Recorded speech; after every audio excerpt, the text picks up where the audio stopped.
நீங்கள் பார்த்துக் கொண்டிருப்பது நியூஸ் 21 செய்திகள். தமிழ்நாடு செய்திகளை உடனுக்குடன் தெரிந்து கொள்ள நியூஸ் 21 செய்திகளை பாருங்கள். உண்மை, உழைப்பு, உயர்வு.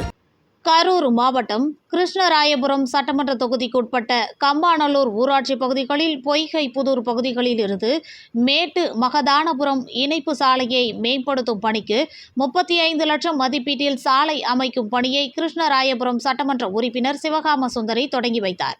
அதனைத் தொடர்ந்து கிருஷ்ணராயபுரம் அரசு மேல்நிலைப் பள்ளியில் பயிலும் மாணவ மாணவிகளுக்கு விலையில்லா மிதிவண்டிகள் வழங்கும் நிகழ்ச்சியில் சட்டமன்ற உறுப்பினர் கலந்து கொண்டு மிதிவண்டிகளை வழங்கினார். மாணவ மாணவிகள் மகிழ்ச்சியுடன் நன்றி தெரிவித்தனர். இந்நிகழ்ச்சியில் அரசு அலுவலர்கள், திமுக நிர்வாகிகள் மற்றும் பொதுமக்கள், ஆசிரியர்கள் என ஏராளமானோர் கலந்து கொண்டனர். நியூஸ் 21 தமிழ் செய்திகளுக்காக கரூர் மாவட்ட ஒளிப்பதிவாளர் ராகுல்.